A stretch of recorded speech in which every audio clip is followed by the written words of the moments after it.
Baik, terima kasih Dr. Diah Pernamasari. Tadi menarik sekali bicara mengenai vitamin D. Sekarang saya akan bicara juga mengenai tiroid, tetapi tiroid kita kaitkan dengan kardiovaskular. Saya akan slide share. Ya, jadi yang akan saya bawakan ini adalah suatu topik yang mungkin teman-teman sudah sering dengar, yaitu Graves dengan komplikasi kardiovaskular. Tetapi kardiovaskularnya saya tambahkan di sini, yaitu kardiovaskular yang aterosklerosis. Ini adalah isi dari presentasi saya yang akan saya awali dengan ilustrasi kasus. Seorang perempuan 47 tahun mengeluh penurunan berat badan, mudah lelah, berkeringat banyak, dan itu dikeluhkan sejak 3 bulan sebelum masuk rumah sakit. Mata dirasakan semakin menonjol, dan pasien terdapat riwayat merokok. Ini adalah tampilan pasien dengan tinggi badan berat badan sekian, terdapat takikardi, kemudian ada eksoftalmus, dan juga strumanya terlihat difus. Maaf, sini tidak terlihat fotonya. Jadi strumanya difus, kenyal, tidak ada nyeri tekan, tidak terdapat berui, dengan lingkar leher sekitar 31 cm. Pada jantung didapatkan split bunyi jantung 2, tidak ada gallop, tidak ada murmur, terdapat tremor halus dan juga kulitnya terasa lembab. Dari pemeriksaan penunjang kita dapatkan TSH-nya sangat rendah, kemudian FT4 dan juga tadika totalnya tinggi, kemudian TRAB-nya jelas sangat tinggi di sini 16 ya, dengan normalnya di bawah 1,75. Ini adalah profil lipid profilnya. Kemudian ini adalah pengukuran untuk ketebalan dan kekakuan dari arteri karotis yang kita lakukan di kanan dan di kiri. Ini kita lihat dari batas nilai normalnya dia memang sedikit di atas. Begitu juga untuk kalau untuk CIMT itu masih dalam batas normal. Nah, berdasarkan analisis pemeriksaan fisik dan laboratorium ini, kami diagnosis dengan penyakit Graves yang disertai dengan adanya oftalmopati Graves. Dengan tata laksana diberikan metimazol dan propranolol. Setelah diterapi secara rutin setiap bulan kontrol, didapatkan kondisi pada bulan ketiga yaitu terjadi penurunan dari FT4 dan juga T3 total dengan TSH yang masih rendah. Kemudian terapi tidak kita ulangi, profil lipidnya kita bisa lihat semuanya meningkat ya pada bulan ketiga. Kemudian PWV maupun CIMT pada kedua parameter ini semuanya menunjukkan adanya penurunan. Ya, maaf. Nah, untuk berikutnya kita akan masuk ke dalam teori. Jadi tadi kita hanya memicu dari ilustrasi kasusnya. Jadi pada pasien Graves bisa mengalami hal seperti tadi ya, penebalan arteri karotisnya, CIMT dan juga kaku ya. Nah, pada penyakit Graves ini kita tahu dia merupakan suatu struma diffusa toksik yang disebabkan karena proses autoimun dengan hiperaktivasi dari kelenjarnya sehingga hormon tiroidnya berlebihan. Seringkali disertai dengan adanya oftalmopati Graves, pada pasien ini juga ada ya, dan dia adalah merupakan suatu penyebab hipertiroid yang paling sering sampai sekitar 70%. Insidensinya sekitar 40 sampai 100 ribu populasi per tahun dan lebih banyak pada wanita dengan umur 40 sampai 60 tahun. Ini adalah tanda dan gejala penyakit Graves dari suatu studi di Arab Saudi yang pasien-pasiennya diikuti selama 10 tahun.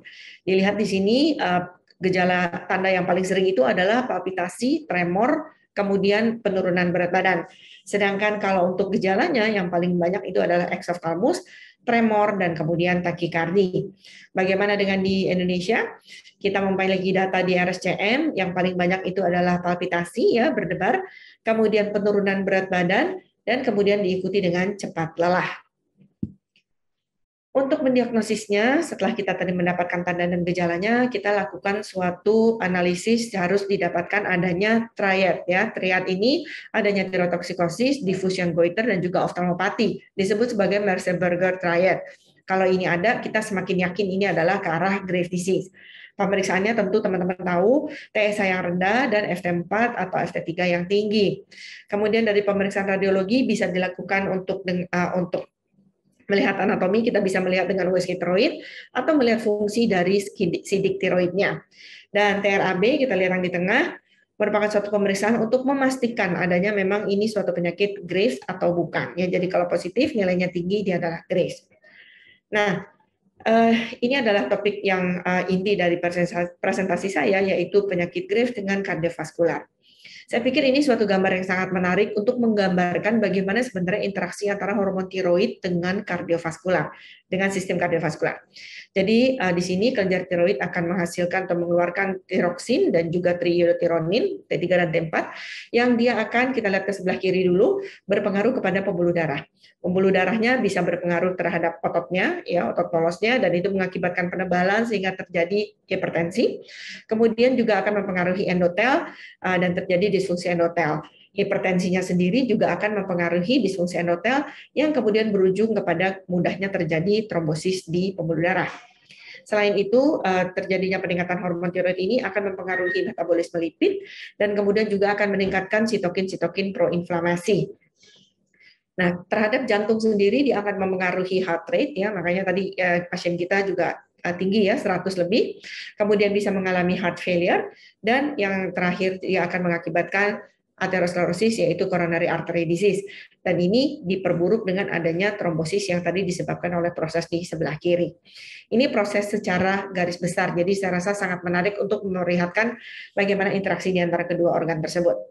Nah, dari studi di Belanda, yaitu studi Rotterdam yang menginclude populasi normal, ya, populasi yang bukan tiroid, yaitu hampir 9.000 lebih, itu ternyata mendapatkan korelasi positif antara T4 bebas dengan skor kalsifikasi di arteri karotis. Itu odds ratio-nya 2,28 kali. Sedangkan T4 bebas ini selain tadi dengan kalsifikasi, dia juga ternyata berkorelasi positif terhadap kejadian kardiovaskular dengan odds ratio 1,87 kali. Studi inilah yang kemudian mendasari cara-cara kerja apa yang bisa menunjukkan adanya kelainan vaskular pada kelainan tiroid, ya, dalam hal ini yaitu hipertiroid. Nah, gambar ini saya rasa juga menarik untuk memperlihatkan, kita lihat di sini hormon tiroid dia akan menempel pada permukaan, ya, reseptor di permukaan, kemudian hormon tiroid masuk. Setelah hormon tiroid masuk, kita bisa lihat T4 akan berubah menjadi T3 dari proses deiodinasi tipe 2. Kemudian T3 inilah yang akan aktif.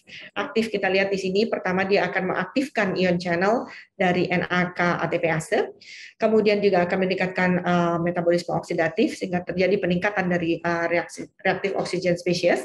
Dan selain itu yang T3-nya juga akan masuk ke dalam inti sel, di mana kemudian akan berikatan dengan tiroid reseptor yang ada di mitokondria dan mengakibatkan suatu kaskade peristiwa-peristiwa di atas ini, yaitu pertama terjadinya transkripsi dari NAK-TPase, ya, kemudian juga peningkatan dari adrenergic sensitization sehingga terjadi peningkatan dari reseptor beta adrenergic, ya, sehingga kita tahu peningkatan ini mengakibatkan debar-debar dan lain-lain. Kemudian di lain pihak dia juga akan meningkatkan kontraktilitas dan juga hipertrofi dari sel-sel dan juga akan meningkatkan handling kalsium, dan ini dengan cara meningkatkan serka, ryanodin dan juga fosfolamban. Kemudian di pihak lain, hormon tiroid ini akan masuk, kemudian mengaktifkan fosfoinositol 3 kinase yang kemudian mengakibatkan cascade dari AKT dan transkripsi dari gen, dan kembali lagi masuk ini dan proses ini akan berulang kembali. Ya, ini adalah suatu mekanisme kerja hormon tiroid di sistem kardiovaskuler secara seluler. Nah, ini adalah mekanisme yang terjadi pada hipertiroid sehingga pasien-pasien hipertiroid memungkinkan terjadinya kelainan pada aterosklerosis. Yang pertama adalah perubahan profil lipid. Perubahan profil lipid, kalau dari gambar ini kita bisa lihat terjadi dua hal secara bersekaligus. Hormon tiroid akan mempengaruhi peningkatan dari HMG-CoA reduktase sehingga akan meningkatkan produksi dari VLDL, IDL, LDL, dan seterusnya LDL. Tapi di lain pihak, dia juga akan meningkatkan ekspresi dari LDL reseptor, sehingga terjadi reseptornya jumlahnya meningkat, sensitivitasnya juga meningkat, sehingga penangkapan LDL untuk menuju ke dalam inti sel menjadi lebih besar. Jadi produksinya meningkat, lipogenesis, tetapi juga lipolisisnya juga meningkat, ya. Dan ini gangguan metabolisme lipid ini akan memudahkan seseorang terjadi plak aterosklerosis. Yang kedua bisa disebabkan karena adanya disfungsi endotel. inflamasi atau stres oksidatif ini akan meningkatkan ekspresi molekul-molekul adesi, ya. Molekul adesinya misalnya VCAM, ICAM, E-selectin dan lain-lain. Dan jika ini meningkatkan ekspresi tersebut, dia akan memudahkan nempel pada endotel, kemudian masuk memfasilitasi makrofag untuk menempel dan masuk ke dalam lumen endotel dan seterusnya menjadi proses terbentuknya plak. Nah, yang ketiga adalah perubahan hemodinamik. Perubahan hemodinamik ini kita bisa lihat dari gambar ini, hormon tiroid kita tahu yang aktif adalah T3. T3 pada kondisi yang aktif terutama akan terlihat menurunkan resistensi vaskular secara sistemik, kemudian dia akan menurunkan tekanan darah diastolik, yang ujungnya dia akan menurunkan afterload, yang kemudian akan meningkatkan kardiak chronotropi dan juga inotropi, yang selanjutnya dia akan meningkatkan kardiak output, dan ujungnya dia akan meningkatkan tisu termogenesis, dan tisu termogenesis ini kembali lagi untuk berputar, dia akan menurunkan sistemik vascular resistance, dan ini akan berputar terus. Secara langsung pun ET3 juga akan mengakibatkan terjadinya peningkatan dari tisu termogenesis. Ini adalah hemodinamik yang mengalami perubahan pada saat pasien mengalami hipertiroid. Perubahan yang berikutnya bisa terjadi karena adanya resistensi insulin. Kita bisa lihat di sini hormon tiroid itu mempengaruhi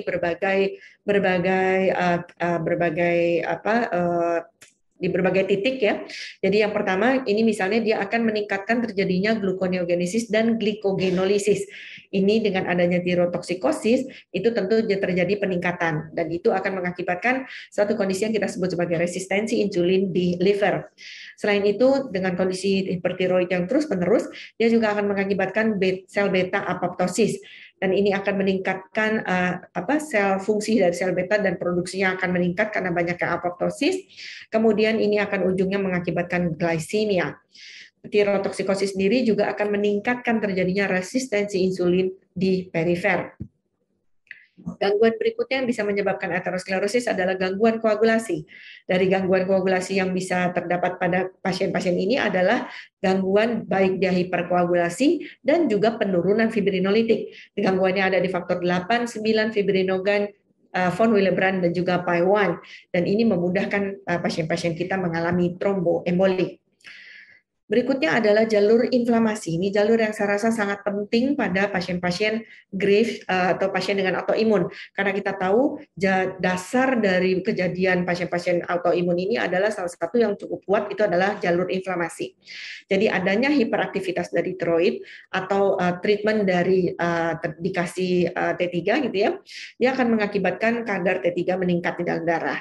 Dan di dalam nukleus melalui proses dari transkripsi DNA dan selanjutnya, sehingga akan menimbulkan efek di mitokondrianya. Pertama adalah meningkatkan produksi dari ROS, yang kemudian akan memberikan kerusakan oksidatif. Di sisi lain, dia juga akan memberikan efek peningkatan dari respiratory komponen, dan itu meningkatkan konsumsi oksigen. Nah, kalau kita lihat di sini produksi ROS meningkat, kita tahu dengan peningkatan produksi dari ROS ini akan meningkatkan jalur cascade inflamasi selanjutnya yang akan meningkatkan jalur dari produksi sitokin proinflamasi, yaitu melalui NF-κB. Nah, selain jalur tadi, kita juga mengetahui ternyata dengan adanya peningkatan hormon tiroid, maka akan terjadi penangkapan TSH dengan TSH reseptor, dan ini melalui cascade dari kembali lagi dengan NF-κB yang ujungnya akan meningkatkan proliferasi dari sel tiroid, dan juga sintesis hormon tiroidnya akan meningkat. Nah, ini adalah suatu gambar yang mungkin sedikit menjelaskan mengenai dari kesimpulan keterangan-keterangan tadi. Jadi hormon tiroid akan mengaktifkan fosfoinositol 3 kinase, kemudian mengaktifkan AKT, mengaktifkan IKK, dan kemudian akan berikatan IKKB alfa dengan NF-κB. NF-κB akan masuk ke mitokondria dan mengaktifkan transkripsi, dan dia akan meningkatkan ekspresi dari molekul-molekul adesi.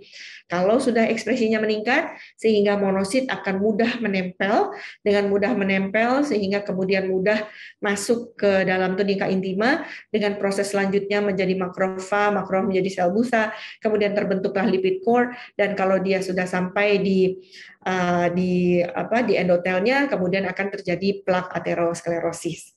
Di sisi lain, hormon tiroidnya juga tadi sudah disebutkan akan meningkatkan ROS, dan ROS ini akan masuk ke dalam kaskade peningkatan inflamasi yang ujungnya juga akan meningkatkan ekspresi dari NF-kappa B ini, kemudian meningkatkan ekspresi dari molekul-molekul adesi.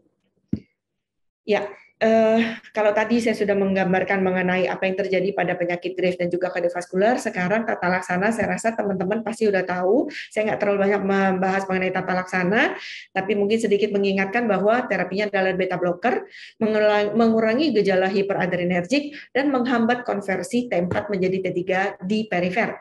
Antitiroid ya itu sudah pasti sebagai modalitas utama, yaitu diberikan golongan tionamid, metimasol, karbimasol, atau PTU.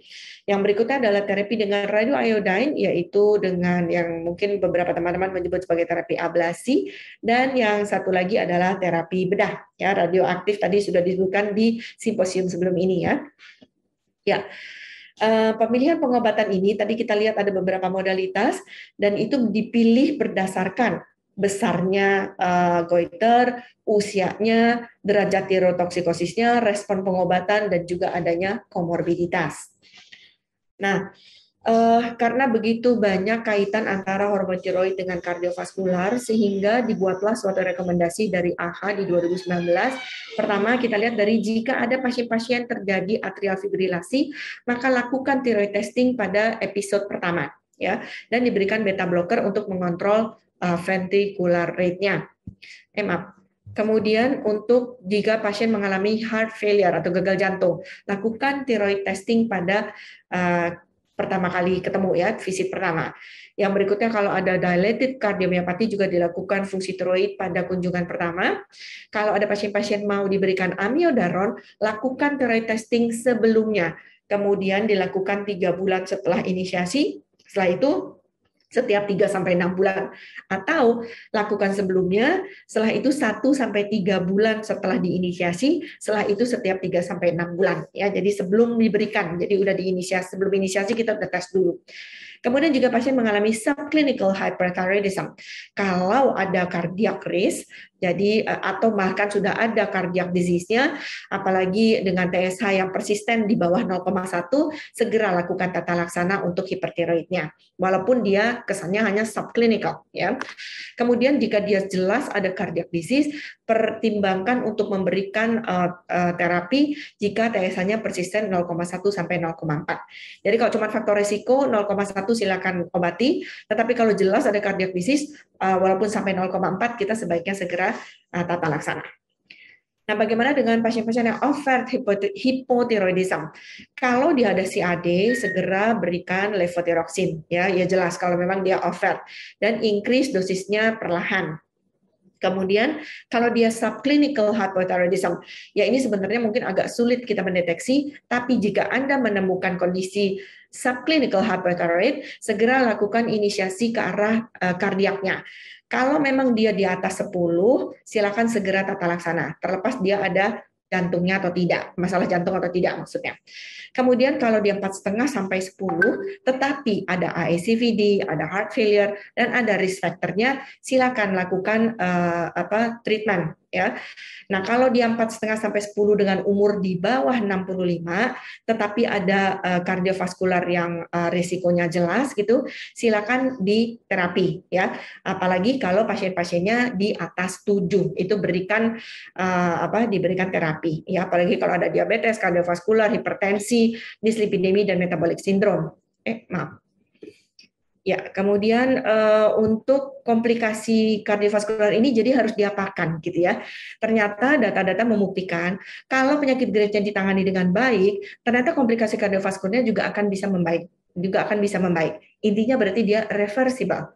Nah, sebelum Graves-nya bisa tertangani dengan baik, kardiovaskularnya kan belum bisa membaik. Kita bisa berikan beta blocker sampai kondisi euthyroidnya tercapai. Nah, suatu review ini dilakukan oleh Khan. Jadi pada keadaan tiroid dan terdapat juga CVD, ternyata yang kemudian menjadi heart failure, di sini menyatakan bahwa kondisinya reversible. ya. Jadi kalau kita sudah melakukan terapi sampai mencapai euthyroid, ternyata bisa memperbaiki kondisi kardiovaskular sebelumnya baik, padahal sudah heart failure ya, tapi bisa membaik. Dan ini sebelum tadi sudah disebutkan, kalau memang belum mencapai euthyroid, paling tidak beta blocker sudah diberikan untuk mengurangi heart rate-nya, dan juga untuk paling tidak kita bisa berikan diuretik dalam rangka memperbaiki kongestinya. Yang berikutnya adalah studi dari Simbaliuk, yaitu cardiovascular complication sekunder terhadap adanya Graves' disease. Dia suatu studi di Ukraine, sama juga dia mengatakan dia kondisi ini akan membaik setelah tercapai euthyroid, dan ini bisa memperbaiki quality of life-nya. Nah, ini suatu studi yang fokusnya lebih kepada tiroidnya, yaitu pasien-pasien yang diberikan obat anti tiroid, bagaimana efeknya terhadap kekakuan dan ketebalan arteri karotis. Kita lihat studi dari Inaba, dia mengukur dengan stiffness beta pada kondisi pre dan post, itu ternyata mengalami perbaikan yang bermakna dengan P yang sangat baik. Begitu juga untuk ketebalan, itu dari Bilir menemukan bahwa before and after pada pasien-pasien yang sudah baik dan ini sudah mencapai remisi, kalau yang sebelah sini sudah mencapai remisi, itu ternyata mencapai angka penurunan dari ketebalan yang sangat baik. Begitu juga pada pasien yang belum mencapai remisi pun ternyata mencapai angka perbaikan dari ketebalan yang cukup baik. Sebagai kesimpulan, penyakit Graves dapat menyebabkan komplikasi kardiovaskular, mulai dari fibrilasi atrium, gagal jantung, kardiomiopati, hingga aterosklerosis. Pada pasien penyakit Graves dapat dilakukan pemeriksaan fungsi jantung, dan sebaliknya pada pasien dengan gangguan jantung sebaiknya juga dilakukan pemeriksaan hormon tiroid. Yang terakhir, untuk menggembirakan kita para dokter, bahwa kondisi tiroid setelah diberikan obat-obatan anti tiroid atau dengan modalitas apapun, ternyata dapat memperbaiki komplikasi kardiovaskularnya. Saya rasa itu adalah slide saya terakhir. Terima kasih banyak. Kita tutup dan kita akan segera berdiskusi.